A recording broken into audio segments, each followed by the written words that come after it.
já em Valença de longa data, como o professor Breno vai poder falar, né? O projeto no Cefet, né, hoje ele está contando com 3 professores, no caso eu, né, que sou disciplinas básicas, o professor Luiz, de automação, o professor Breno, que é da unidade lá de Valença.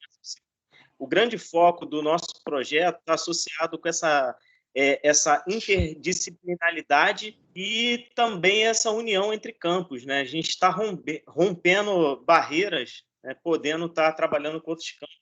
O professor Breno, lá de Valença, está à nossa disposição, né? Com o conhecimento dele, porque a gente precisar, a gente tem o apoio dele, né? E isso é o legal do nosso projeto, né?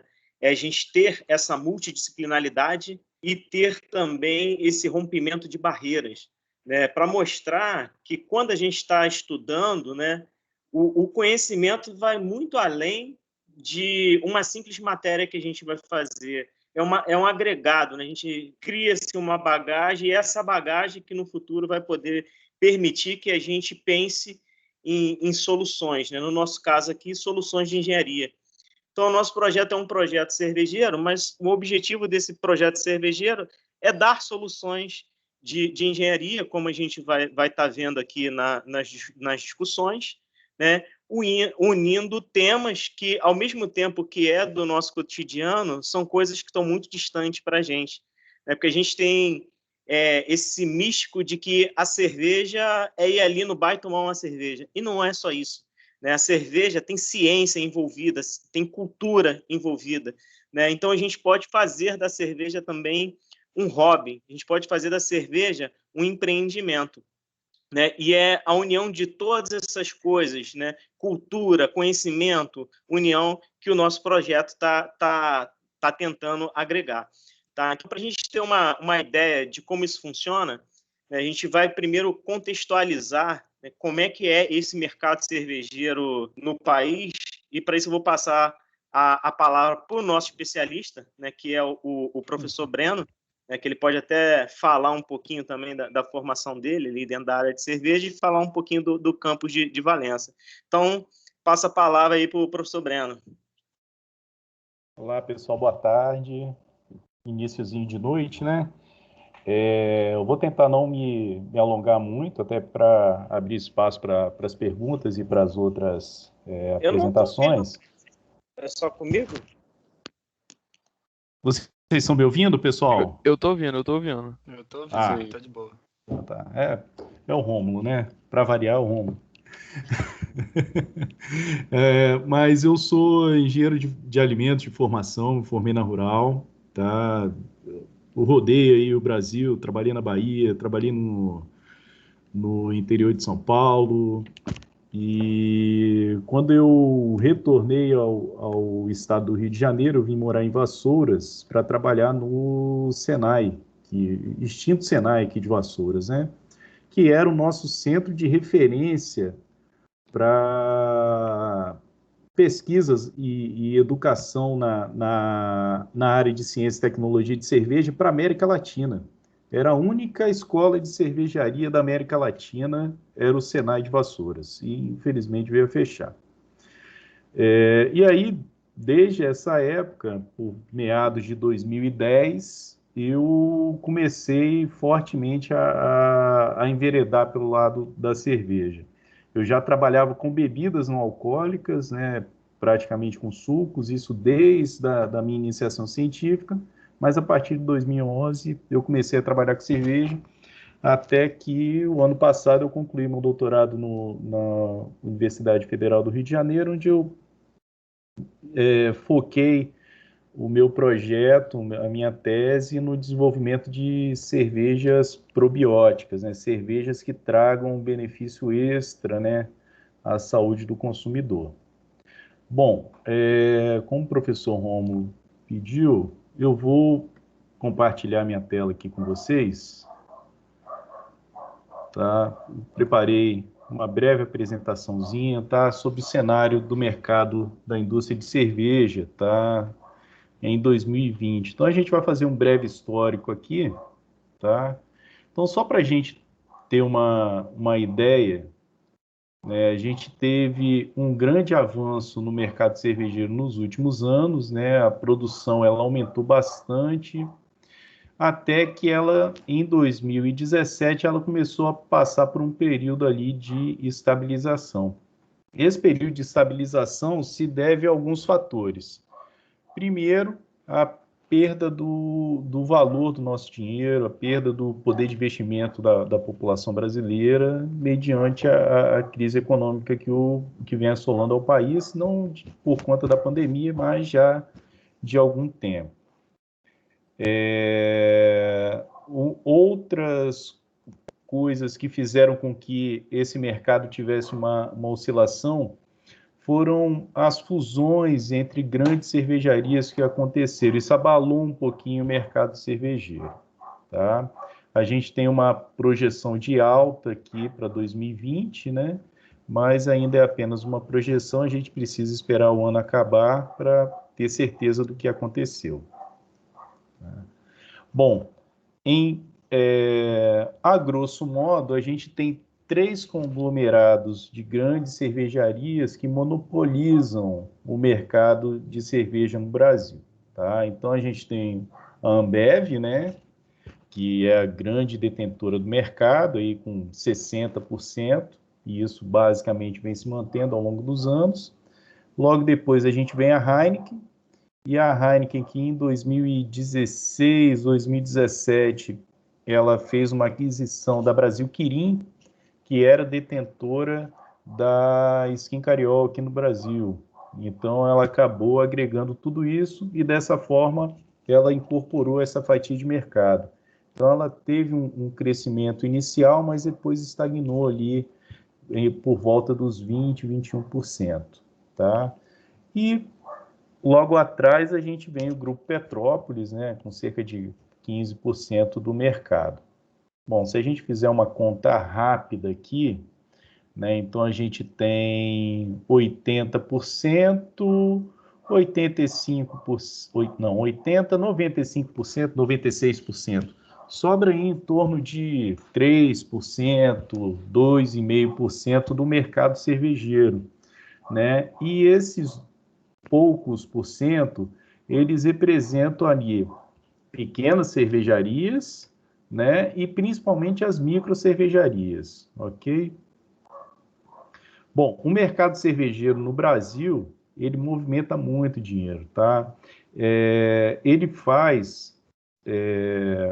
gera de riqueza para o Brasil aproximadamente 2% do PIB todos os anos. É um número muito expressivo, tá?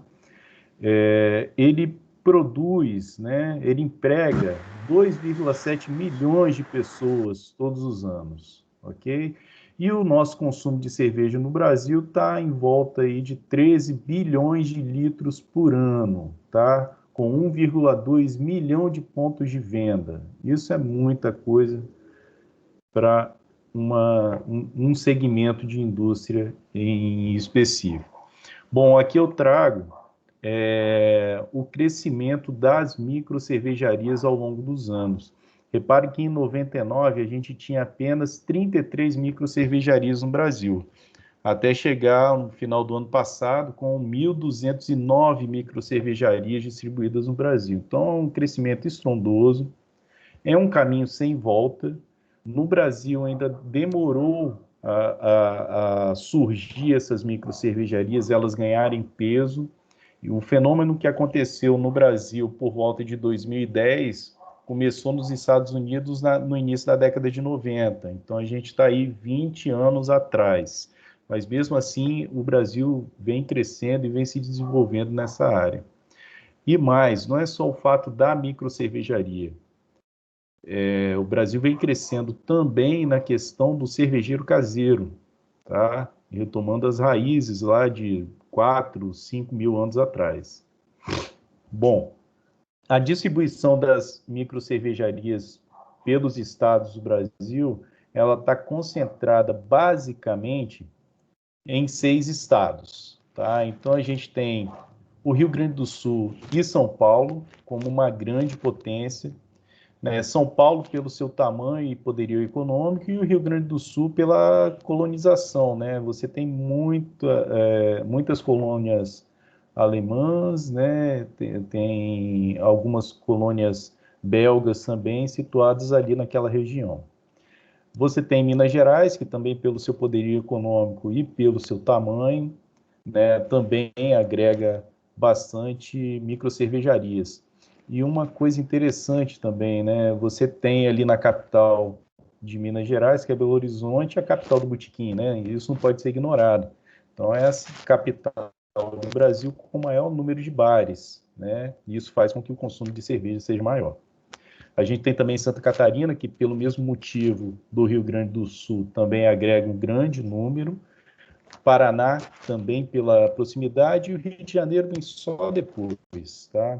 Agora, quando a gente fala desse quadro aqui, desse gráfico, né, do número de microcervejarias no Brasil, a gente está falando apenas das microcervejarias devidamente registradas. A gente não está levando em conta as microcervejarias clandestinas. Ou seja, esse número ele pode ser muito maior do que o oficial, tá? Aqui, só para a gente ter uma ideia do como foi o crescimento por estado, né?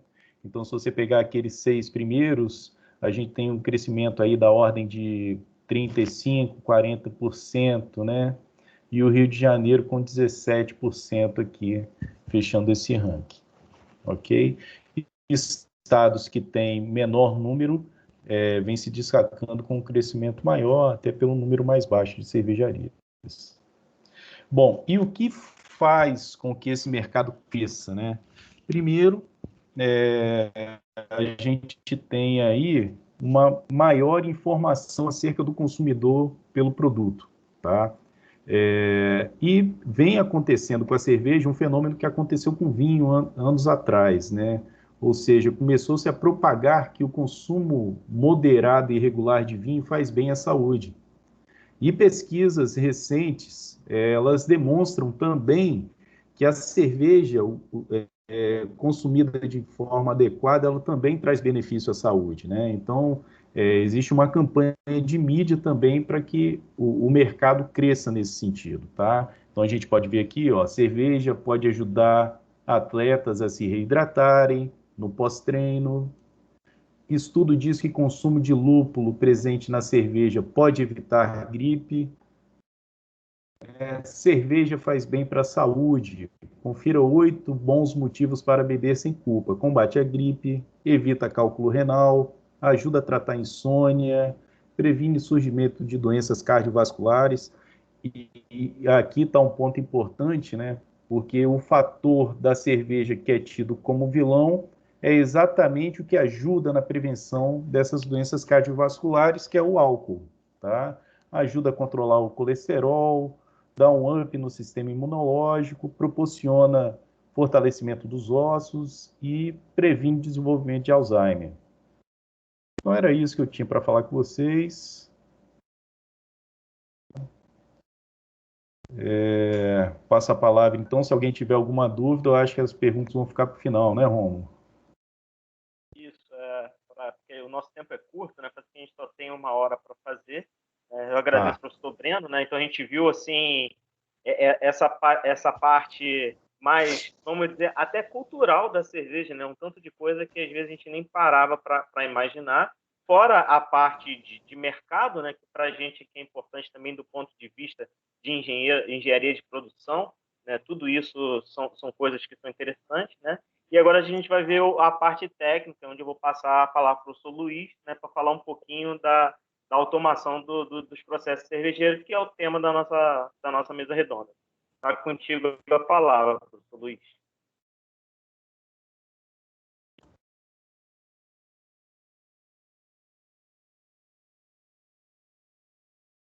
Eu estou até agora nesse momento aqui no laboratório de automação do Cefet, no qual eu ministro a disciplina instrumentação industrial, né? Então, a instrumentação em si, né, não vou me alongar muito, ela é uma coisa relativamente cara, né? Mas com o advento da eletrônica, a gente consegue abaixar bem esse valor.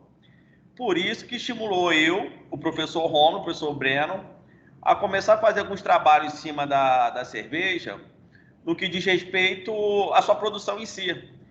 Então, nós vamos ter no nosso projeto medidores de nível, vazão, controle de temperatura, tudo igual a uma grande indústria, sendo que um preço bem reduzido, né?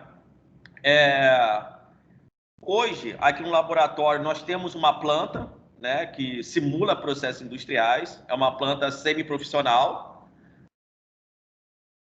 Infelizmente, não podemos utilizar ela no que se refere à cerveja, porque ela foi projetada para se utilizar simplesmente apenas água.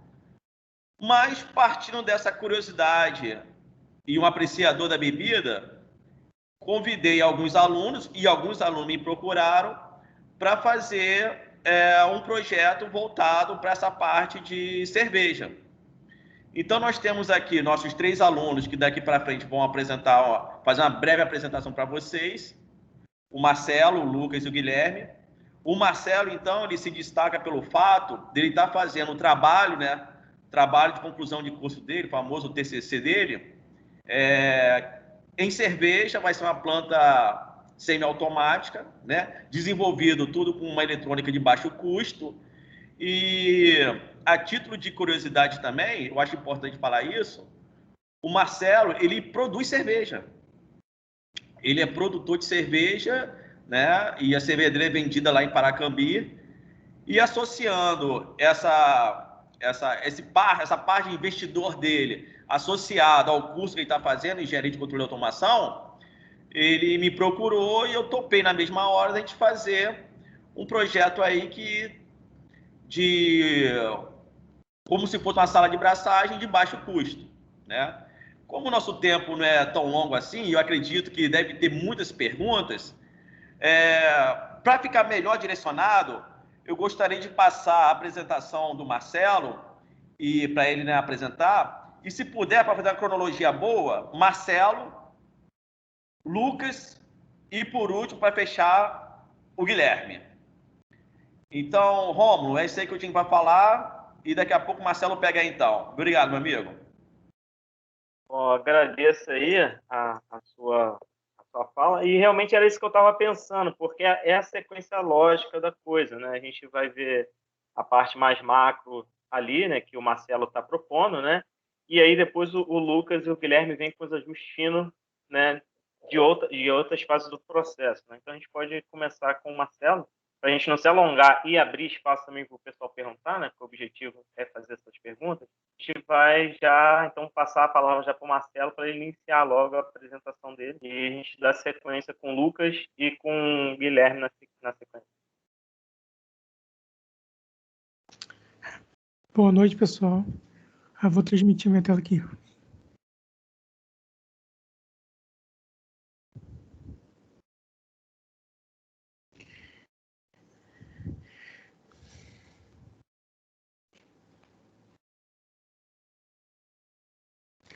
Então, boa noite.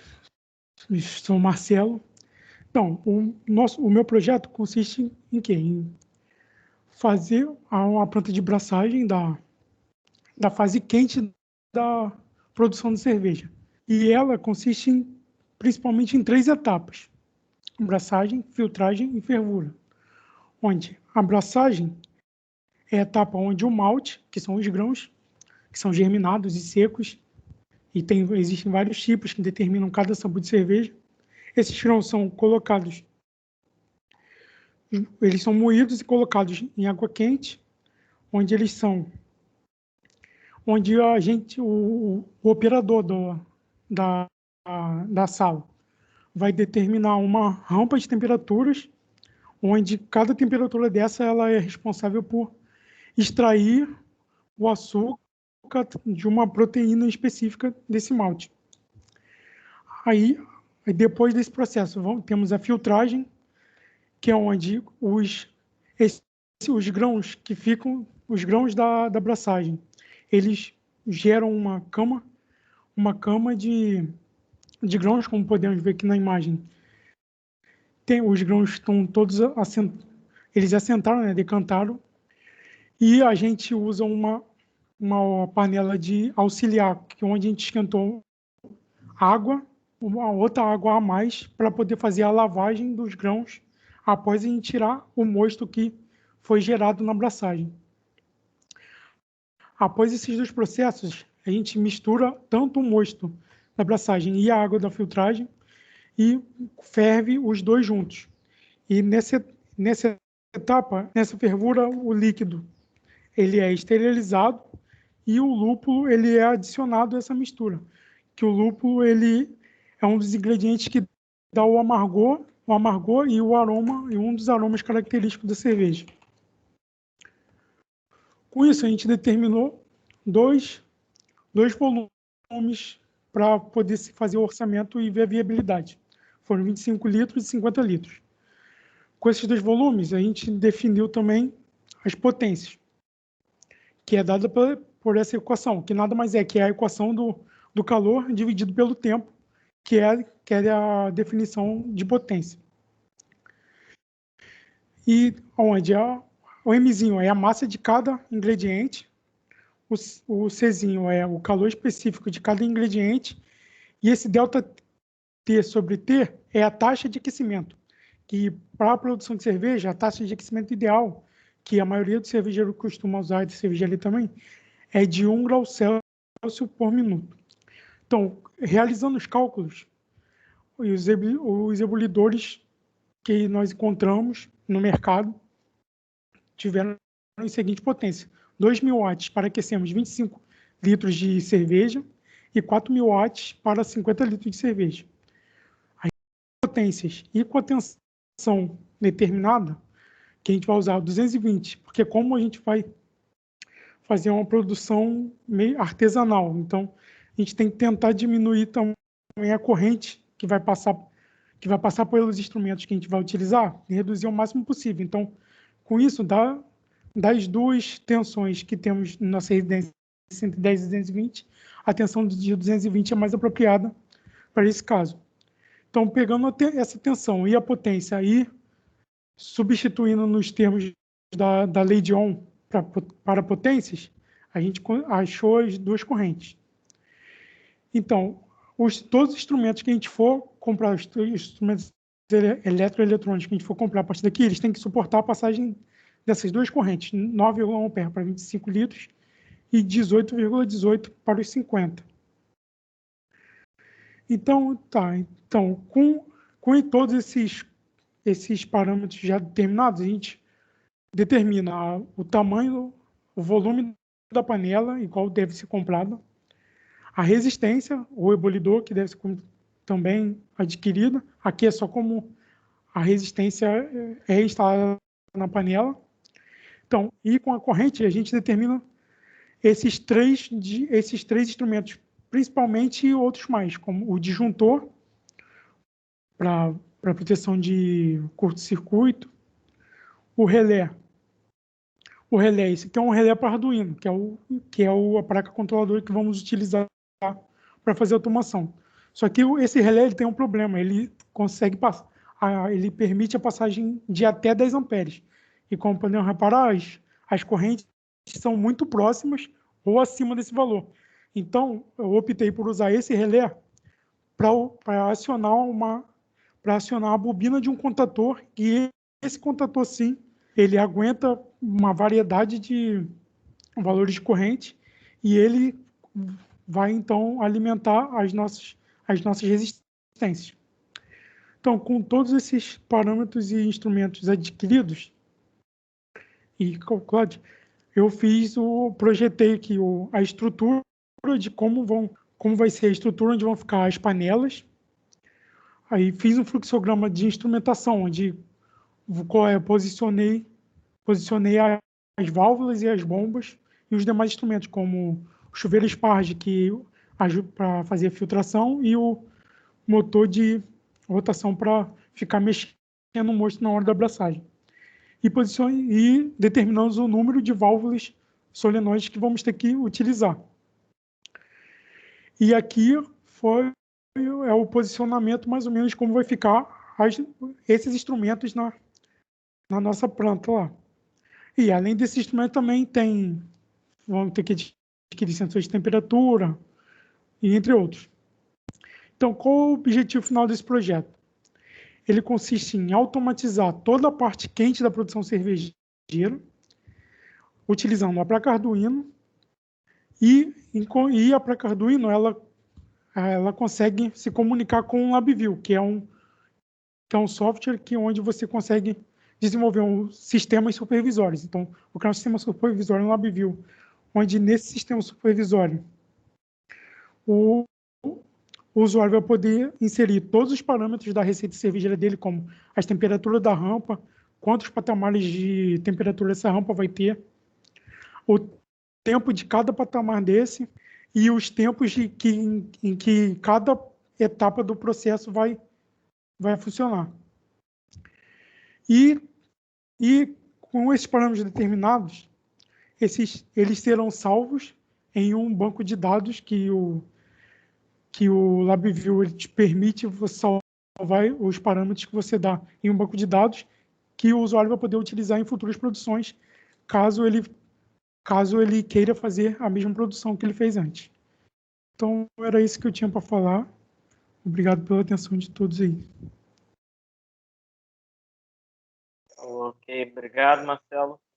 Parabéns pela apresentação. Tá? Enquanto isso, vai o Lucas aí se preparando. Tá? Assim, a grande coisa aí do projeto do Marcelo é ver o macro, né? E, assim, rapidamente, aí, o que a gente pode estar falando, né? Por que isso é importante? Como o professor Breno mostrou, a gente tem uma fatia grande, né? Coisa de 98% do mercado, estando aí entre as três mega indústrias, né? 3 grandes monopólios da cerveja aí. E as micro cervejarias, né? Elas têm grande parte do processo semi-automático, elas não têm o processo automático, e o grande tchan do trabalho do Marcelo é justamente essas válvulas solenoides que vão dar a oportunidade de deixar o processo praticamente todo automático, né? Depois, na parte de perguntas, a gente abre isso. Eu acho que o Lucas já está pronto, né, Lucas? Você pode começar, por favor. Tá? Tem a palavra. Boa noite a todos. Na verdade, boa tarde. Vocês estão vendo minha tela aí? Estamos sim. Sim. Então, boa tarde, eu me chamo Lucas, faço engenharia de produção no Cefet, campus Nova Iguaçu, e vou apresentar para vocês os temas que eu estudei junto com os professores aqui presentes. O primeiro deles é o controle de potência de corrente alternado com Arduino. Como é que isso funciona, de fato? Esse controle é utilizado para controlar a potência de uma carga que é alimentada com corrente alternada. Isso é feito controlando o ângulo de disparo da senoide referente à tensão alternada. Em nossas casas, como até o mesmo Marcelo comentou, a tensão elétrica pode variar de 127 volts ou 220. E, com isso, ela varia entre mais 127 volts, que é positivo, e menos 127 volts, que é negativo. Com isso, acaba gerando para a gente uma senoide, que logo após eu vou mostrar uma figura mostrando como é que ela é. Para controlar a potência enviada à resistência elétrica, a gente tem que cortar proporcionalmente um pedaço dessa onda da senoide que vem da rede elétrica. Para isso, nós utilizamos o Arduino e o TRIAC, onde o Arduino, em conjunto com o TRIAC, irá controlar esse ângulo de disparo da senoide, através de um pulso no gate do TRIAC. Feito isso, tendo todo esse estudo feito, nós fizemos uma simulação virtual do circuito elétrico, utilizando o Proteus com o Arduino. Isso eu e o professor Luiz. Essa simulação é importante porque, por mais que a gente estudamos e sabemos de fato o que está acontecendo ali, nunca é bom você já ir direto para a prática, porque sempre vai ter imprevisto e um deles, como você está mexendo com componente eletrônico, tu pode acabar tomando choque ou queimar muitos componentes. Aqui é o circuito elétrico que eu, professor Luiz, montamos do zero. Vou falar para vocês bem resumidamente como é que ele funciona. Aqui no meu lado esquerdo, nós temos a nossa rede elétrica, que no caso aqui eu coloquei como 127 volts. Aqui nós temos uma onda senoidal, ou seja, uma onda positiva em Y e negativa em Y.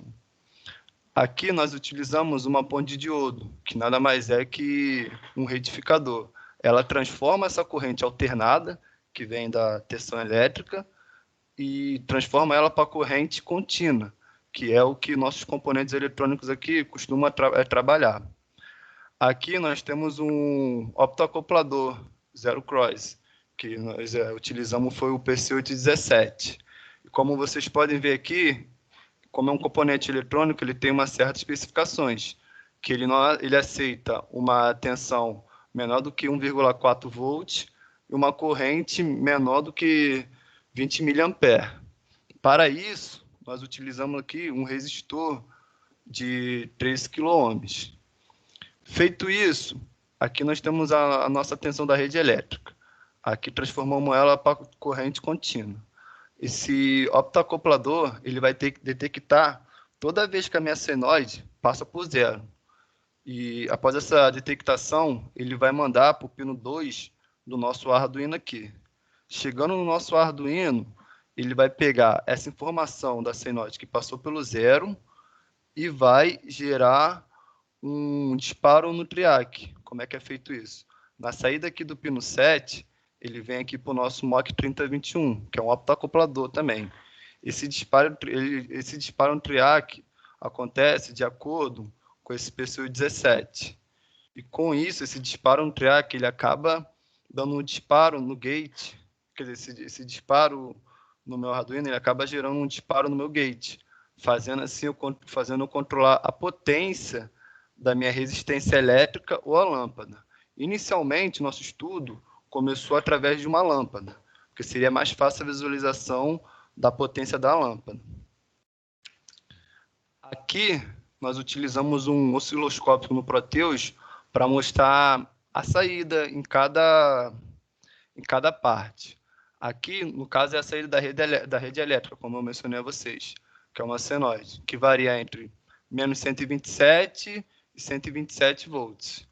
Quando ele passa pelo PC817, que é o nosso optoacoplador, ele gera um pulso, que fala aqui, um pulso gerado quando a senoide da rede elétrica passa por zero. Como a senoide tem pontos negativos e positivos, o pulso varia em nível lógico alto, 5 volts, e baixo, 0 volts. Ou seja, quando a minha senoide passa pelo zero, o PC817 detecta isso e manda esse pulso para o Arduino. No Arduino, a gente recebe esse pulso e, dependendo do meu ângulo de disparo que eu quero no meu gate, ele acaba gerando um pulso no triac, que é esse pulso aqui. Através desse pulso do meu gate, eu vou acabar meio que cortando, como eu mencionei no início, uma parte da onda senoidal. Ou seja, nesse estudo aqui, nesse caso aqui, a gente usou um ângulo de disparo de 90 graus. Com isso, eu quero que, em vez de eu ter 100% da potência da lâmpada, eu quero 50%. Como vocês podem ver, a onda aqui, em vez, está cortada no meio, comparada com a onda de amarelo. Aqui, nós temos os resultados feitos com a lâmpada. Aqui eu coloquei um nível de potência de 30% e aqui com 100%. Aqui é o nosso equipamento montado. Lembrando a vocês que o circuito que eu mostrei lá no Proteus, a gente fizemos uma placa com todos os componentes lá, resistores, optoacopladores, e depois nós adquirimos um dimmer para o Arduino, que é esse aqui em verde. Nós fizemos isso porque, mesmo a gente construindo do zero isso, a gente podia ter possíveis ruídos fornecidos pela corrente elétrica e pelos próprios componentes do circuito, o que causaria resultados não tão desejáveis assim para a gente. Feito esse teste com a lâmpada, tendo um resultado excelente, nós partimos para a nossa resistência elétrica, que é o nosso objetivo principal. com a resistência elétrica, eu não consegui gravar ou tirar uma foto como funcionou. Posso mencionar para vocês que, com uma potência menor enviada à resistência elétrica, foi visto que a água, no caso o líquido que eu coloquei ali, demorou muito para se aquecer comparado quando eu coloquei uma potência alta, de 100%, que a água aqueceu, igual o Marcelo colocou ali, 1 grau por minuto. Outro estudo que eu fiz em conjunto com o professor Luiz foi o controle PID. O controle PID é um sistema de controle proporcional com ação integral e derivativa. Ou seja, o que isso quer dizer? Esse controle fornece uma variação contínua de saída dentro de um mecanismo de realimentação de loop de controle para controlar com precisão o processo, promovendo a oscilação e aumentando a eficiência. Por que a gente está usando um controle PID? Nós estamos usando o controle PID para minimizar a característica de oscilação do controle liga e desliga. Porque quando nessa área do projeto, meu foco é as rampas de temperatura, como o Marcelo mencionou. E como nós temos rampas de temperatura, nós temos, por exemplo, que eu quero que a minha temperatura vá de 30 a 50 graus, e depois eu quero que ela fique durante 10 minutos a 50 graus, para ativar as enzimas. E eu tenho duas opções, ou usar o controle liga e desliga, que é clássico, que eu determino a temperatura. Assim que chegar nessa temperatura, eu desligo por completo o meu ebulidor, e depois que abaixar, eu ligo, fico nisso. Só que, desse modo, eu vou ter bastante oscilação, ou utilizo o controle PID, que com o controle PID eu consigo minimizar essas oscilações e ter uma precisão maior quando for falar para o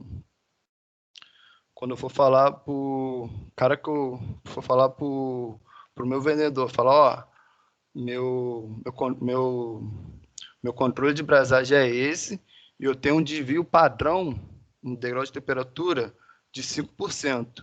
Eu não vou chegar para ele e falar, fiz aqui controle de brasagem e está aqui. Ele chega a perguntar, tá, mas quanto de oscilação você tem aí nesse teu degrau de temperatura? Falar, não sei.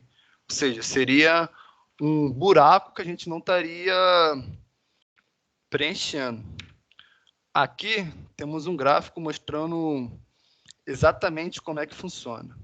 Por exemplo, suponhamos que eu tenho, como eu falei, eu tenho minha brasagem lá e quero fazer minha rampa de temperatura. Quero que ela vá de 30 graus para 50 e fique durante 50 graus durante 10 minutos. Se eu tivesse controle liga e desliga, eu teria essa rampa, mas a minha oscilação seria, vamos supor assim, entre aspas, maior e constante. Já com o controle PID, a nossa oscilação, o nosso desvio padrão vai diminuindo, porque como eu tenho a opção, como eu mencionei no início, do controle de potência alternada, eu vou brincando ali até eu chegar numa potência desejada. Ou seja, se vamos supor que eu coloquei que ele começa com a potência de 100%. Opa, ele chegou a 50 graus. Chegou a 50 graus, então eu vou diminuir minha potência até ele ficar numa potência adequada, que fique perto da minha temperatura que eu quero, que nós chamamos de set point.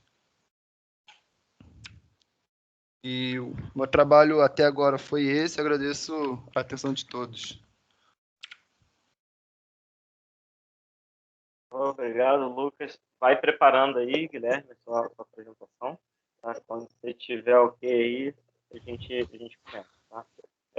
O trabalho do Lucas é um trabalho interessante, né? Porque ele foi ganhando forma, né? Vocês podem perceber que o trabalho dele já é bem mais específico, né? E assim, a gente começou com uma coisa despretensiosa, ele está ganhando forma e ele está ficando bem interessante, né? Ele está tomando outras proporções, né?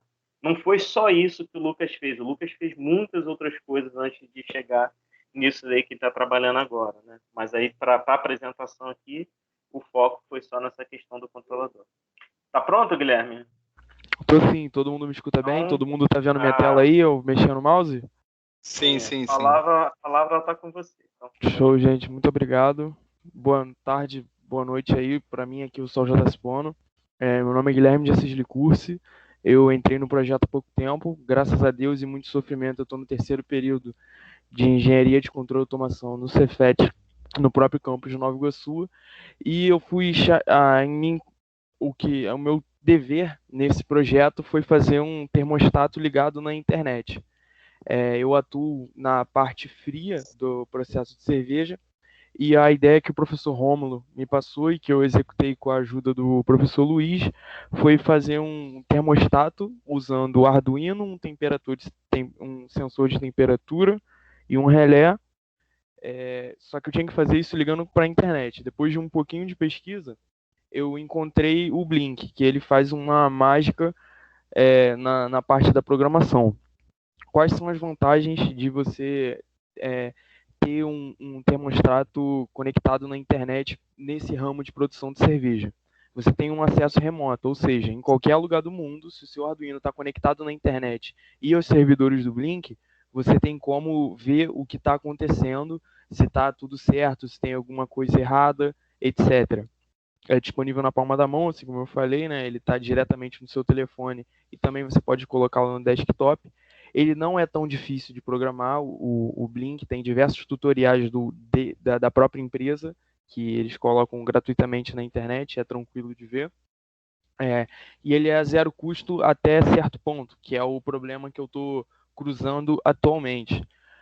Como é que ele funciona? Você tem 2.000 moedinhas para gastar e cada coisa que você adiciona na tela do seu telefone, você gasta essas moedinhas. Para fazer projetos de pequeno porte, como é o exemplo do que a gente está começando a fazer aqui, tá tudo bem. Mas daqui a pouco a gente vai ter que começar a tirar uma nota ou buscar uma outra forma de fazer. Eu gostaria de só dar uma ajudinha antes aqui, até para quem quer fazer automação residencial ou qualquer projetinho assim, você tem basicamente duas formas de ligar o Arduino na internet. Existe uma terceira, que é você comprar um Arduino que já tem conexão com a internet, mas o único desse tipo de Arduino mesmo que é confiado é um Arduino que só é vendido na Europa, então você teria que importar ele. Para quem quiser pesquisar aí, é o Arduino MKR10, só que além dele ser caro, porque você vai ter que importar, é difícil e você não tem muito material sobre ele ainda disponível. A não ser que você saiba inglês, aí você vai achar bem tranquilo. Tirando essas duas formas, você tem como integrar o seu Arduino com a internet de duas formas. O ESP01, que vai usar o Wi-Fi, e o Ethernet Shield, que vai usar um cabinho. O cabo de internet comum, né? A principal diferença entre eles é essa, mas tem outra. A possibilidade de ocorrer erros durante a sua comunicação com o ESP01 é mais fácil, porque ele é um pouquinho mais fraco por conta de ser Wi-Fi, wireless, e não por cabo. Todo mundo sabe que a internet a cabo funciona um cadinho bastante melhor do que uma internet wireless. Então foi o que eu usei para realizar esse processo. Essa aqui é a montagem final do nosso termostato. Eu usei um sensor de temperatura DS18B20, só que ele tem essa capa aí de borracha com a ponta de metal para poder mergulhar em líquidos. Vocês podem ver que eu usei o Ethernet Shield, o cabinho amarelo ali que está conectado. O que está logo ali em cima, com as caixinhas azuis, é o módulo relé.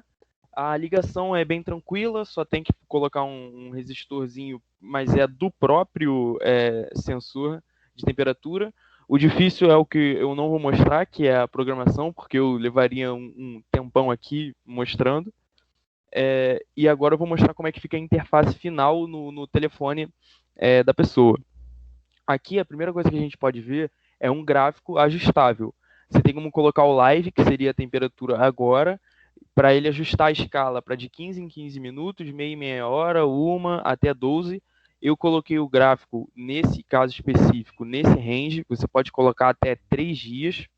E esse gráfico ele custou 800 moedinhas das 2.000 que você tem. É a coisa mais cara que tem nesse projeto. A gente tem também o controle ao vivo da temperatura, além no gráfico aqui, é mais fácil ler nesse gauge aqui. A gente tem como saber se o resfriador, ou seja, o relé, está ligado ou desligado. E eu coloquei um adicional aqui, que é esse telefonezinho com notificação, que é o seguinte: lá na temperatura, lá nos códigos, eu setei para caso ele ultrapasse uma determinada temperatura, ele vai encher o seu saco através de notificações do seu telefone até essa temperatura diminuir. Eu testei e realmente ele não para. Ele mandou até o meu telefone quase desligar. Os próximos passos que a gente vai seguir porque nós estamos na beira dos 2.000 créditos no Blink e a gente descobriu outras coisas que o Blink limita a gente um pouquinho. Então, praticamente, depois de terminar tudo e ter o termostato feito, só falta algumas pequenas atualizadas, a gente vai desenvolver o nosso próprio Blink, que vai demorar bastante, mas o resultado final a gente espera que saia bem legal. E o que eu tinha para falar é isso, gente. Eu tentei ser o mais breve possível aí para deixar o espaço de dúvidas bem grande. Guilherme, eu agradeço. Bom, eu poderia estar falando aqui um pouco mais, o Breno, sou Luiz, né? Mas o objetivo é deixar esse espaço para dúvida, né? Assim, o interessante é para vocês verem a diversidade de temas que a gente está abordando aqui, né? Quando inicialmente o assunto é cerveja, mas a gente vê que isso extrapola a cerveja, né? A gente pode usar para infinitas coisas, né? As ciências que estão sendo desenvolvidas aqui. Então, sem mais delongas, eu vou abrir aí para o pessoal perguntar, tirar dúvidas, né? E aí qualquer coisa a gente pode falar até um pouco mais dessas coisas relacionadas mais pontuais, assim, a ponto de ciência no final. Por enquanto, eu queria que vocês tivessem a palavra para poder questionar qualquer um aqui da mesa. Então, está aberto aí para dúvidas.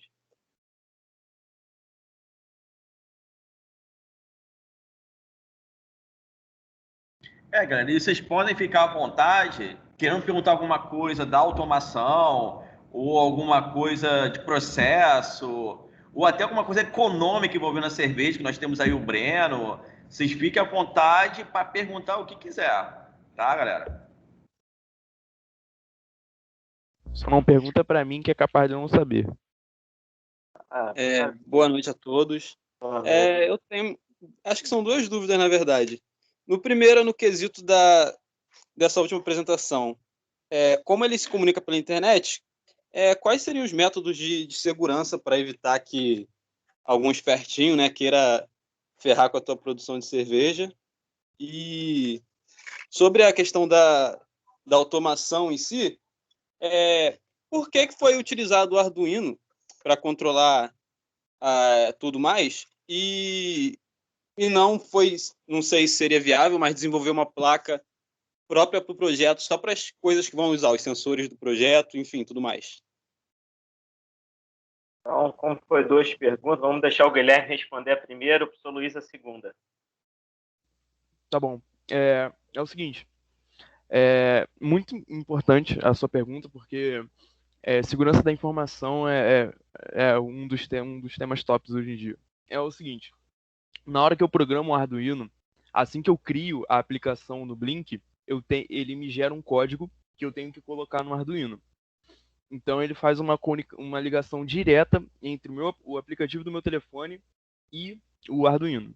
Agora, nesse caminho que ele faz do telefone para o servidor do Blink para o Arduino, eu não controlo. Quem controla são os servidores do Blink, e aí tem que confiar neles, nos termos de segurança e tudo mais. Mas o que eu posso dizer que a parte que eu consigo proteger é essa, é fazer com que somente o meu telefone tenha acesso ao Arduino. Só para completar ali a resposta dele, né? A versão que a gente está utilizando é uma versão que ela ainda é free, ou se a gente quiser pagar alguma coisa, a gente vai pagar alguma coisa para ter acesso à programação. Então, é coisa barata, coisa de 15, 20 reais. Mas se você pega isso e transforma isso num produto, aí você está pagando uma licença. Se você está pagando uma licença, os desenvolvedores do software, automaticamente, eles têm que te dar essa questão de segurança. Então, você vai confiar nele da mesma forma que você confia no WhatsApp, no Telegram, né? Ou seja, existe essa política de privacidade para eles poderem comercializar o produto, né? E aqui a gente está falando de pequena empresa, né, que vai estar aí com uma produção, né, sei lá, de 300 a 10 mil litros, né? Dificilmente vai aparecer alguém que vai te prender o tempo dele para poder tentar prejudicar dessa forma em tão pouco, né? Professor Luiz, pode ficar à vontade para explicar a questão do custo-benefício do Arduino e não outra ferramenta. Então, o ideal, é claro, que na indústria não se utiliza o Arduino, né? Porque na indústria nós temos os CLPs. Só que um CLP compacto, com poucos canais de entrada e saída, custa em média aí 3, 4, 5 mil reais. E isso aí já fica inviável para uma coisa que eu quero de baixo custo. Se eu quero uma coisa de baixo custo, não faz sentido gastar só em um CLP 3, 4, 5 mil reais. E em relação a construir uma placa física, o meu gasto de energia em comprar a placa, dimensionar os equipamentos, os componentes, resistores, capacitores, tal, relés, o gasto que eu vou ter ali é muito mais vantajoso já eu comprar um Arduino, algo que eu estou falando aí em torno de uns 50, 60 reais. Então, o gasto de energia para se montar uma placa, montar um circuito, fazer simulação, isso e aquilo, é muito mais prático você comprar um Arduino e fazer a montagem, entendeu? Sai muito mais barato financeiramente e custo físico realmente não faz muito sentido construir uma placa específica. É até um projeto interessante, né? Você desenvolver uma placa para aquilo ali. Só que o custo não é muito viável. Claro, na indústria não se usa Arduino, né? Se usa equipamentos industriais que se tornam muito caros, né? Espero ter respondido.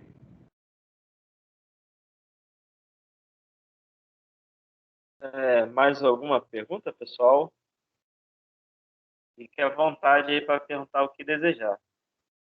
Eu sei que a Gabriela quer perguntar ali, mas ela tem vergonha.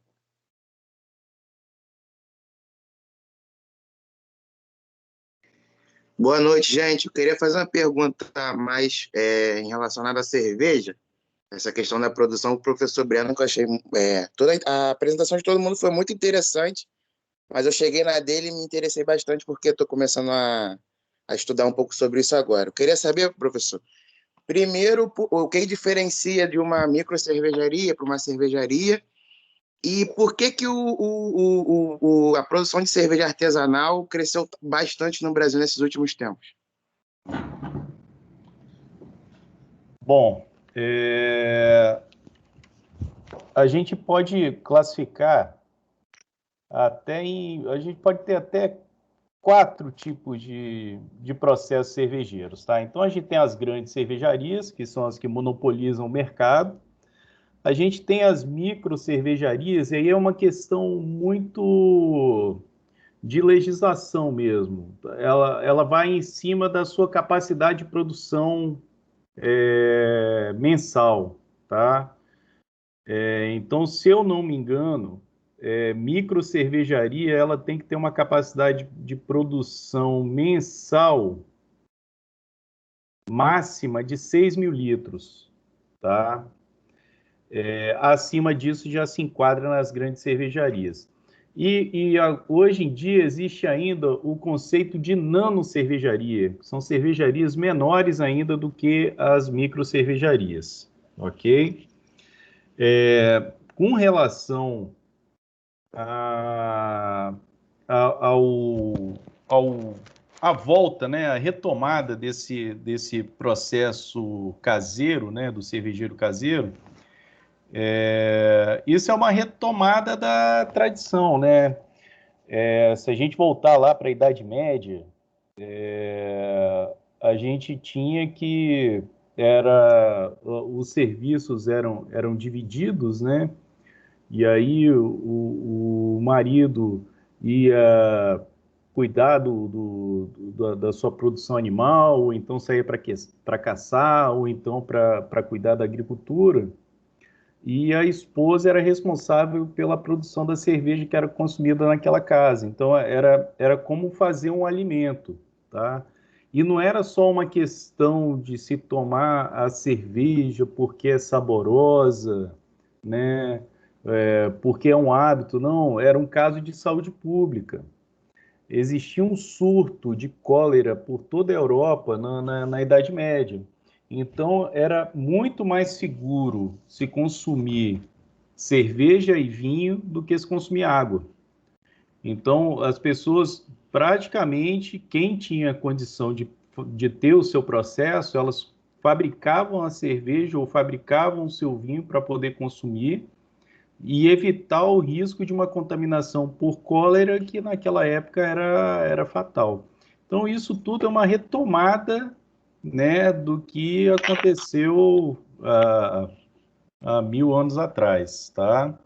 E, assim, voltando a minha fala na minha explanação inicial, né, a gente ainda demorou, né, porque esse movimento da produção caseira de cerveja, ela já tem 20 anos na Europa, nos Estados, principalmente nos Estados Unidos, foi muito forte, né, no início da década de 90.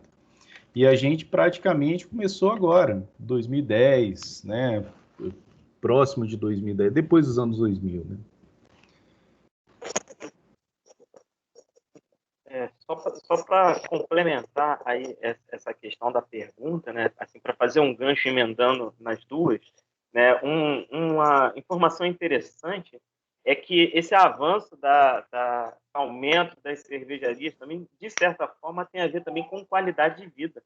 Vou citar um exemplo, né, que fala de uma nano-cervejaria, que é uma nano-cervejaria que foi construída em Miguel Pereira, próximo lá do Breno, de Vassouras, Miguel Pereira, cidade vizinha. E, assim, era um casal que eles eram um casal de empresários, tinham uma vida muito estressante aqui pelo centro do Rio, né? E eles disseram, cara, ó, vamos acabar com isso, vamos tentar melhorar nossa qualidade de vida. O que eles fizeram? Eles foram lá pro interior, né? Subiram a serra, fizeram uma nano-cervejaria, tiveram muita dificuldade, eu conheci eles, e tiveram dificuldade com essa questão da legislação, porque não existia uma legislação própria para nano-cervejaria, né? É tudo muito novo, e eles, com muitos sacrifícios, conseguiram construir lá a Zoo House Beer, né? E que foi uma cervejaria que ela ganhou até medalha já de nível nacional, né? Hoje, logicamente, tudo é comércio, né? Então, na mesma medida que você se destaca com alguma coisa, já aparece alguém querendo comprar, né? Então, eles criaram inicialmente a cervejaria com esse intuito de qualidade de vida. Hoje a cervejaria já foi vendida, né? Já não pertence mais a ele, pertence a uma rede hoteleira.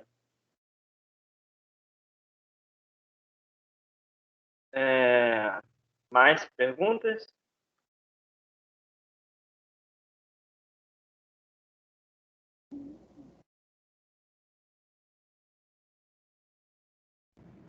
Como é que a gente está de tempo, Luiz? A gente tem até que horas? Eu acho que mais alguns minutos, mas só para poder esclarecer, talvez de repente não ficou muito claro para o público que está aí, no final do projeto, né, até depois da defesa de monografia do nosso aluno Marcelo, no final, a apresentação do Guilherme, no qual ele pegou o celular e mostrou o controle, né, o controle online do fermentador.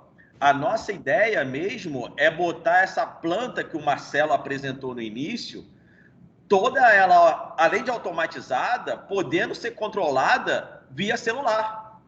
Você escolher a rampa e temperatura, né, da fabricação, o professor Breno sabe muito mais que eu, cada rampa é um tipo de cerveja que se utiliza, etc e tal. Então, nesse momento, a gente pediu para o Guilherme apenas fazer o controle online de um fermentador, mas a ideia no futuro é que essa nossa planta ela seja totalmente automatizada e, claro, podendo ser remotamente via celular, tablet ou algo parecido, tá, galera? Mas no início a gente está só na parte do fermentador. Eu recebi aqui a informação que a gente tem até 7h30, né? Então a gente pode ainda tem mais meia hora de bate-papo aí, né? Então a gente tá livre aí para conversar agora à vontade. Tem mais meia hora aí pela. E galera, podem perguntar sobre tudo, da fabricação, do estilo da cerveja, que o Breno sabe tudo de cerveja. Sei tudo não conta mentira, Luiz. Se ele não souber, a gente está aqui virtual, dá para consultar na internet rapidinho.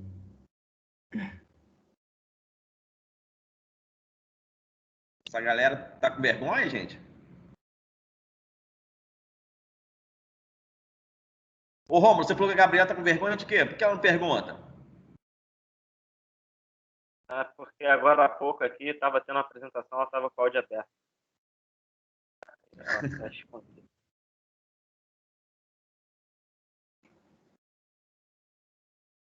Galera, assim, já que não tem muitas perguntas, eu acho que se o Marcelo não sentir mal, o Marcelo podia até falar que, como eu disse, o Marcelo é o nosso aluno e ele já produz a cervejinha dele lá em Paracambi. Marcelo, você gostaria de falar aí rapidinho, alguma coisinha da sua... Vender seu peixe aí rápido, como é que é a sua produção? Bom, a nossa produção aqui ainda ela é toda manual, né? Fogão, braçagem no braço mesmo. A gente já, assim, quando a gente estava começando, a gente fez várias receitas erradas, processo errado. Mas é assim mesmo, quem está começando é isso. E aqui a gente até assim, conseguiu, achou, fez o logo, vende dois estilos de cerveja aqui na cidade, mas com essa quarentena. E até em evento, a gente foi em um evento no final do ano passado, aí daqui da minha região aqui, e a minha cerveja ganhou como a melhor do evento lá. Só que aí esse ano a gente estava com o projeto de participar de mais, né? Que a gente nunca, aquele tinha sido o primeiro.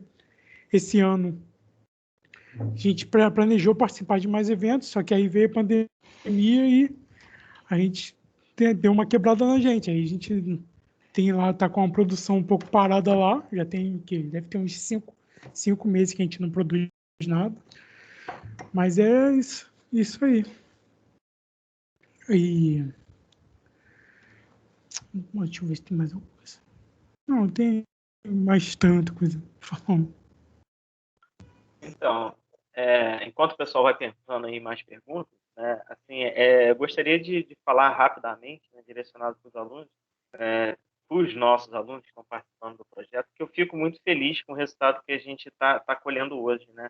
Quando a gente iniciou isso, né, na primeira conversa que eu tive com o Breno e com o Luiz, a gente não esperava que ia ter uma proporção, né, que essa coisa ia crescer, e realmente está crescendo e está ganhando uns caminhos interessantes, né? Hoje a gente tem 3 projetos sendo encabeçados, né, linhas diferentes, mas que lá na frente eles vão se complementar, né? A gente tem um projeto do Marcelo, que é um projeto mais amplo, onde a gente pretende fazer uma automatização completa, né, da planta, e em seguida vem 2 coisas que são gargalos, né? Uma questão está associada com fazer ajuste mais fino na abraçagem, né? Principalmente para o nano produtor, né? Porque são coisas que a gente está trabalhando com resistência. Se a gente for pensar em grande cervejaria, o pessoal trabalha com vapor, já não dá para ter esse controle tão grande, né? E a questão do resfriamento ali que o Guilherme está fazendo, que isso daí sim é um grande gargalo, porque toda pequena fábrica tem esse problema. Imagina o cara fazer uma produção de 1.000, 2.000 litros e faltou luz, né? O controle de temperatura é essencial, né? Aí falta a luz e o cara não sabe que faltou luz, ou seja, ele estragou a produção dele sem ter a possibilidade de ir lá ver se de repente não foi um disjuntor que desarmou ou coisa do gênero, né? Então, isso daí vai permitir ele a poder ter essa previsão, se ele já vai ter esse primeiro alerta, se houve algum problema na fase de fermentação, né? Além de ele poder, à distância, poder ter o controle, né? Às vezes ele não está necessariamente na fábrica, por exemplo, imagine agora nessa parte de pandemia que a gente está vivendo, né? Onde não é viável. Pô, às vezes você tem que sair de casa e ir lá na fábrica para você apertar 2 botões para mudar a temperatura e você volta para casa. Quando você poderia estar fazendo isso pela internet. Você já tinha um monitoramento da temperatura, via que estava tudo certo, você apertou o botão ali, já mudou a temperatura e não teve a necessidade de tu sair de casa para apertar 2 botões. Tá? Então, assim, tem grandes apelos dentro da indústria, isso que a gente está fazendo, né? E também tem grandes avanços para a gente de nível institucional, né? A gente está conseguindo fazer algo que, na minha concepção, é algo muito difícil, né? A gente está rompendo barreiras, a gente está unindo campos, né?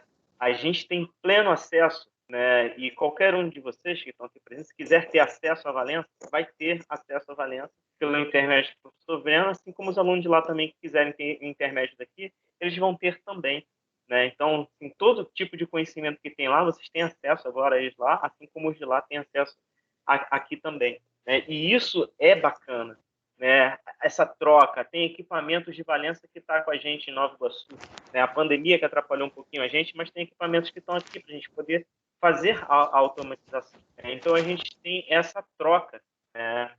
E aí, outro ponto que eu gostaria de frisar, por exemplo, é do grupo que a gente tem. Pô, a gente tem dentro do nosso grupo aluno que é engenheiro mecânico, aluno que é engenheiro de automação e aluno que é engenheiro de produção. Todo mundo junto, entendeu? Não interessa qual é a sua base inicial, né? Quando você vai trabalhar dentro de um projeto, o que você aprende é metodologia de trabalho, né? E você começa a agregar um monte de estética. Cara, eu vejo o Lucas fazendo uma apresentação, eu fico assim, caraca, cara, o cara inicialmente entrou no projeto para fazer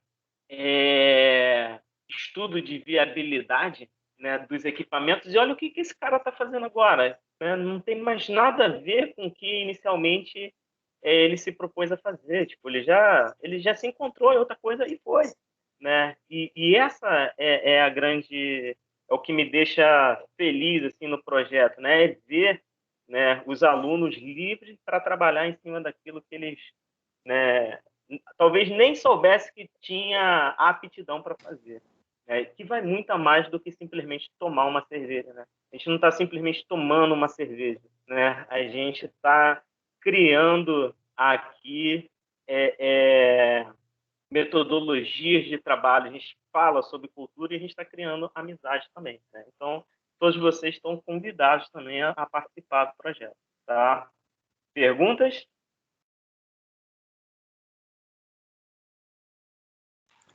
Eu, como aluno, queria falar algumas coisas que tu já mencionou também, que eu acho importante, pelo menos na minha visão como aluno. Como tu falou, eu sou engenheiro de produção e quando eu decidi entrar nesse projeto, era um mundo totalmente contrário do meu. E antes de entrar nisso, eu pensei, pô, será que vale a pena entrar nisso? Eu não sei nada de controle, nada de mecânica, é um mundo totalmente alternativo. Só que hoje em dia, pô, agradeço muito por ter entrado, porque que nem tu falou, a troca de conhecimento e a NET, o grupo que a gente tem trocando conhecimento é muito grande. Eu sou de produção, mas aprendi bastante coisa com o professor Luiz, de automação, bastante coisa com você, com o Breno também. E coisas que eu nunca imaginaria que eu falava, pô, isso aí eu não vou aprender, isso daí não é para mim. Já hoje em dia não, quando alguém chega e fala, pô, circuito elétrico aqui tal, consigo identificar, pô, entendendo o que ele está falando. Outro chega, fala de alguma outra coisa, eu estou entendendo. Eu acho que muitos estudantes, até mesmo que tem aqui, tem esse medo de tipo, pô, não vou começar tal projeto porque eu não estou preparado, eu não estou pronto, isso não é para mim, é de outra área. Sendo que, na verdade, tu nunca vai estar pronto para nada. Tu tem que ir lá, meter a cara e fazer, e com o tempo tu vai adquirindo conhecimento, até um dia tu chegar e falar, caraca, olha o ponto que eu tô, consegui adquirir tanto conhecimento e consegui isso por não ter medo de ter ido lá e colocar a cara. Então agradeço você, Rômulo, professor Luiz, professor Breno, o Guilherme, o Marcelo, por toda essa troca de conhecimento. Pô, cara, mas também tá aprendendo com o professor Luiz, né? E fica fácil, né?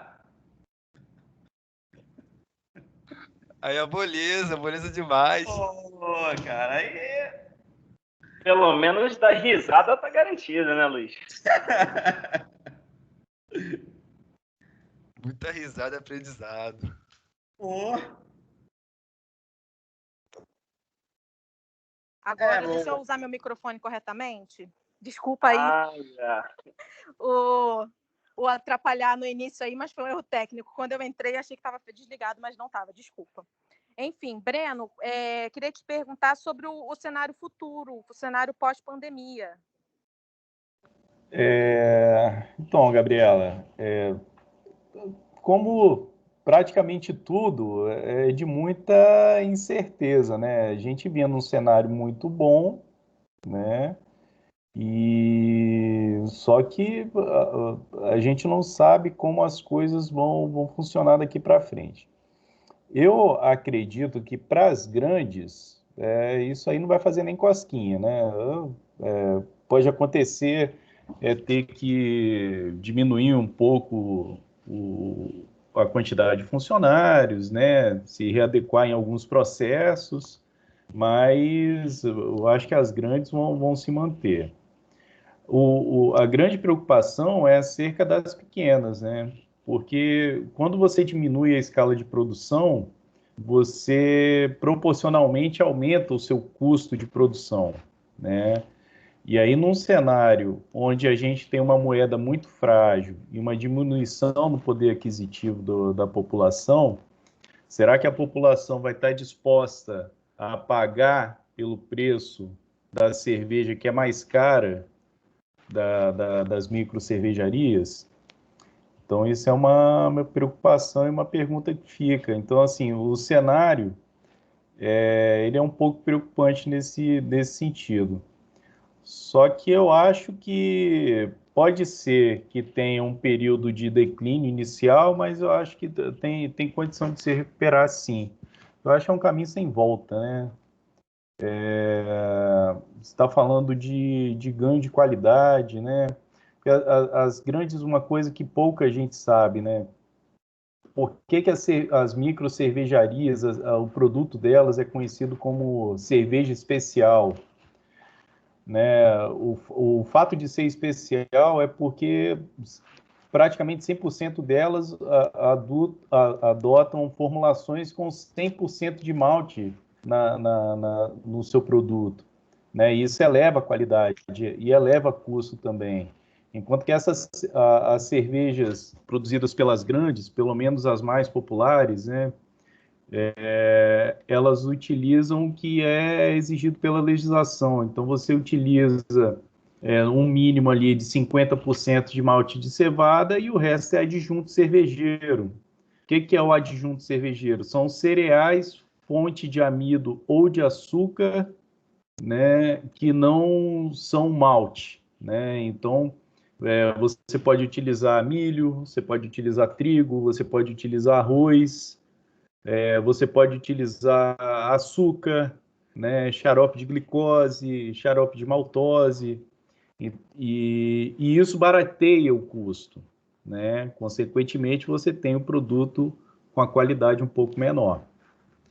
Então, assim, será que a população vai estar disposta ainda a arcar com esse custo maior para as microcervejarias? É uma pergunta em um cenário de um pouco de incerteza. Mas eu acredito que o mercado cervejeiro, a proporção que se tomou, né, com o advento das microcervejarias, das nanocervejarias, o cervejeiro caseiro, eu acho que isso não acaba mais. Eu acho que é um caminho irreversível. Tá? Consegui te responder, Gabriela? Não, show, tá ótimo. Muito obrigada. Nada. E a gente também está aí para isso, né? Para fazer com que isso não morra, né? Assim, no Cefet, eu particularmente comecei com um workshop, né? Eu dei um workshop antes até do professor Luiz nem estava participando disso ainda. Eu dei um workshop de cerveja lá, foi bacana, ficou cheio lá, né? E aí o próximo passo era a gente fazer um mini curso para incentivar a fabricação caseira, né? Essa parte a gente estava pensando, né, que a gente ia conseguir fazer mais para frente, né, no decorrer do nosso projeto.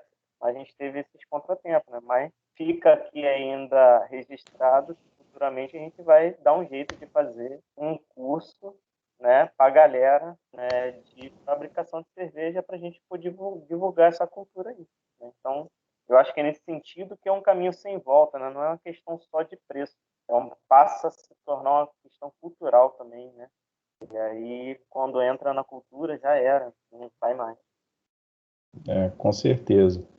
E um fato interessante que eu acabei não mencionando até agora, em 2017, a gente criou um projeto lá no Campus de Valença. Como a gente é voltado para a indústria de alimentos, a gente criou uma pós-graduação em Ciência e Tecnologia Cervejeira, e lá a gente recebeu diversos alunos, né, desde alunos formados em Química, em Física, né, até pessoas que já eram proprietárias de micro cervejarias, e aí eles concluíram lá o curso. Então a gente já formou uma turma de especialistas em ciência e tecnologia cervejeira, e, se eu não me engano, é o primeiro curso de uma instituição pública no Brasil, né, uma especialização de esporte. E estamos aí vendo a possibilidade da abertura de uma segunda turma, né? Ver se no pós-pandemia a gente faz alguns ajustes, né? Porque como foi a primeira turma e a gente não estava acostumado, né? E assim, especialista na área de cerveja lá no campus sou só eu, né? E aí envolvi outros professores de áreas afins, mas que não têm a mesma vivência. Então a gente vai aprendendo um pouco e vamos ajustar o projeto para ver se a gente continua com esse projeto. O Severino Sombra está prometendo uma turma para o ano que vem.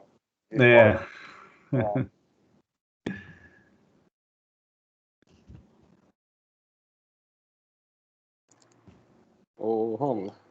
Sim. Lucas 2 falando aqui. Cara, e aí? Eu não tenho nenhum slide, não. Mas, assim, eu tenho um avanço aqui que eu poderia mostrar, pelo menos fazer um acende apaga LED aqui pra galera ver, entendeu? Posso mostrar, acho que ele é legal. É legal, sim. Vamos fazer. O Lucas, ele tá junto com o Guilherme, né, complementando. Todos os projetos que um vai complementando o outro. O do Lucas é justamente para se livrar dessa questão de você ter uma plataforma que é comercial para poder desenvolver a questão lá do controle via Wi-Fi, né? Então, o Lucas está desenvolvendo, né, o próprio aplicativo para poder fazer isso, né, e não necessariamente ter que usar aquele que já é comercial. Fala aí, Lucas, a palavra é contigo. Beleza, eu só não consigo compartilhar minha tela, mas tá bom, é bom que eu não jogo código na cara de todo mundo, né? Fica um troço mais legal, mas assim, basicamente a ideia da parada é a gente fazer um back-end, né? É uma parte lógica do nosso serviço ali, da aplicação em si, em JavaScript. A gente vai estar trabalhando com o Node.js, né? O framework Node.js. Posso compartilhar agora, beleza, então fica melhor ainda. Vou compartilhar aqui a tela 1, obrigado. Vocês conseguem ver aí? Sim. Beleza, esse aqui é código, não vou entrar em detalhes, mas como eu estava falando, isso aqui é JavaScript. Então, eu tenho uma biblioteca chamada Johnny5, em que eu consigo fazer essa integração com o Arduino. Então, quando eu crio uma instância da placa do Arduino, eu consigo fazer a conexão com essa placa, e aí eu posso criar um LED, posso criar colocar um sensor de temperatura, motor, o que eu quiser, e eu ativo, né, essa placa. Vocês podem ver aqui que ele justamente procura a conexão com alguma placa, ele dá o sinal de conectado e assim está inicializado. Isso daqui seria na parte lógica, né? Eu já fiz a parte do front-end, né? Front-end é a parte da navegação que vocês estariam vendo, que o usuário estaria vendo, né? A parte web, enfim.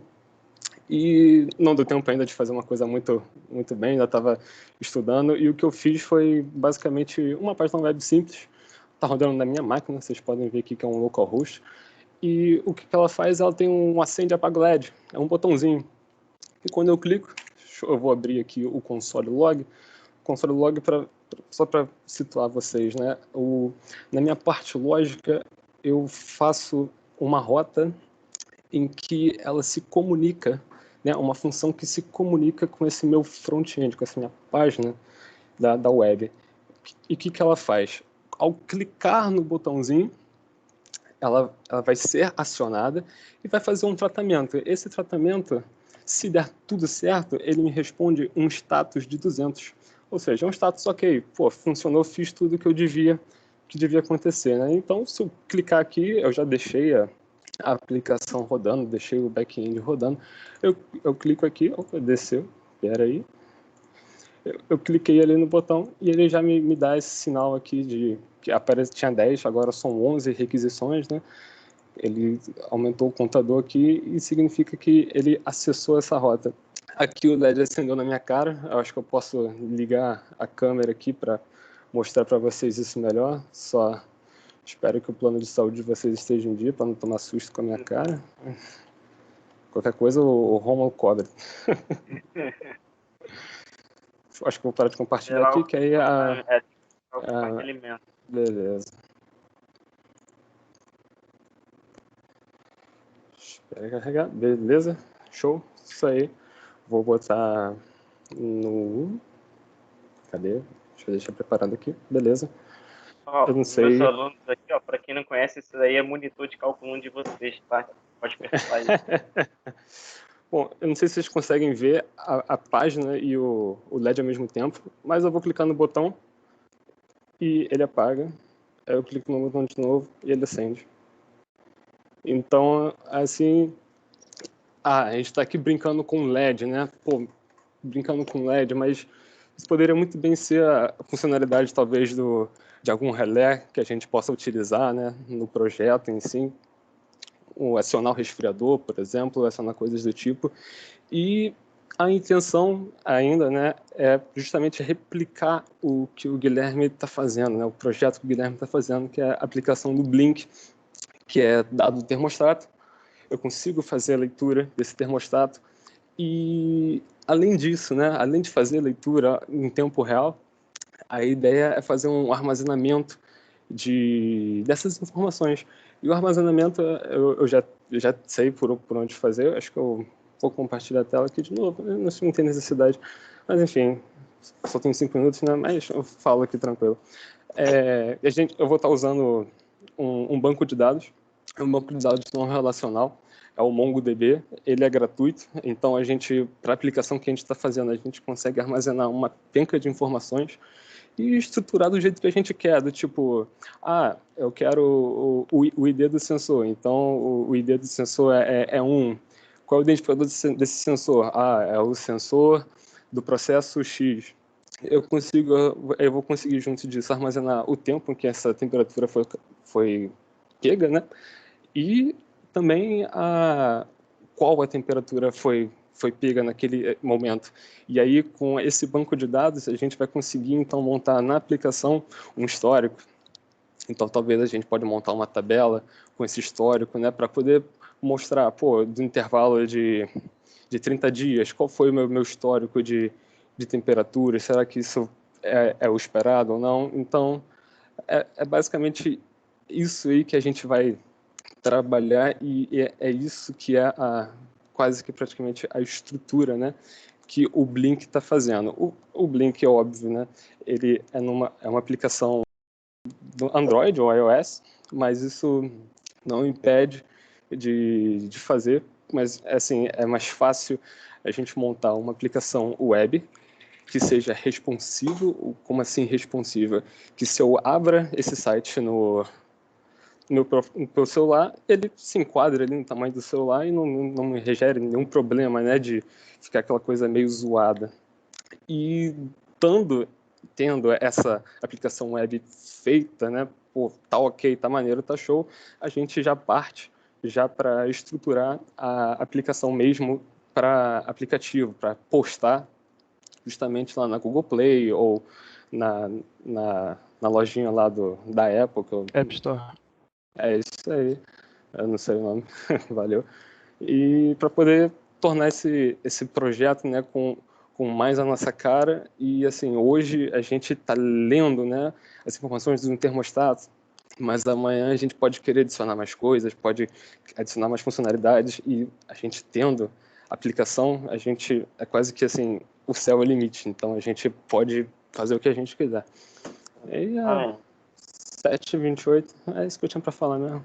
Vou mostrar um pouquinho aí. Vou aproveitar o gancho aqui, eu vou passar rapidinho aqui, muito rápido mesmo, para falar com o professor Breno, né, visto que o tema focal ainda hoje, a ideia é cerveja, né, e falar, né, tipo, o Breno comentar sobre esse trabalho do Lucas, né, qual que é a importância, né, ele como especialista em fermentação, né, de você ter, né, um histórico de fermentação da cerveja, né, tipo, assim, o que isso agrega a gente ter esse histórico de fermentação, como isso pode ajudar, né, para a qualidade do produto, né, ter esse banco de dados na fermentação.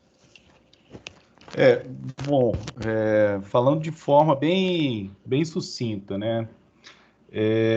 Para cada tipo de cerveja, você pode utilizar uma levedura diferente, para a realização dessa fermentação. Bom, fermentação é um processo biológico, tá? Um processo de respiração anaeróbia, onde uma vez que você não tem oxigênio disponível lá dentro para o micro-organismo se desenvolver, ele utiliza de uma via glicolítica para a produção de ATP. Né? E aí o produto de excreção, né, que não é o objetivo, a levedura não faz fermentação para produzir álcool, ela faz fermentação para produzir ATP, que é energia.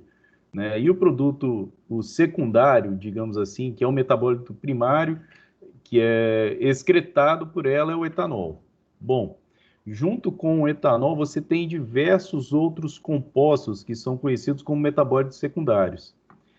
E existem diferentes cepas de levedura. E cada uma cepa ela atua melhor numa determinada faixa de temperatura. Então, você divide basicamente em leveduras de alta fermentação, que fermentam em temperaturas mais altas, e leveduras de baixa fermentação, são aquelas que fermentam em temperaturas mais baixas.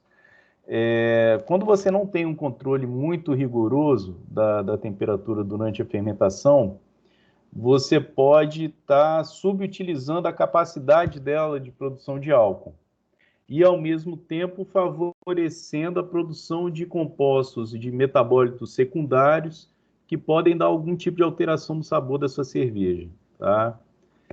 Então, basicamente, é isso. A grosso modo, é isso.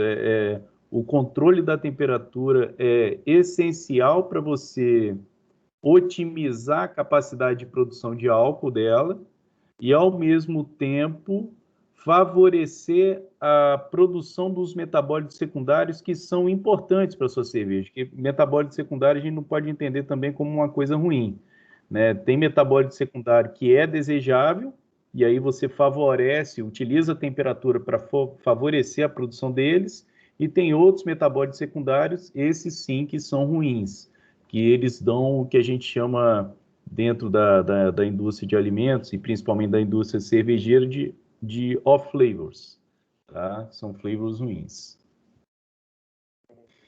Era isso? Pessoal, bom, passou rápido, né, mas acho que já chegou aqui no nosso fim, né? Aqui o pessoal já está falando aqui que está chegando aqui no fim, né? Já deu o nosso horário, 7h30. Mas fica aqui, né, o recado que os alunos têm que preencher um formulário, né? Acho que isso aí vai ser importante, faz parte da organização, tem que preencher esse formulário, acho que até para poder receber certificado ou coisa do gênero. Tá? Me corrija se eu estiver errado, hein, Gabriel?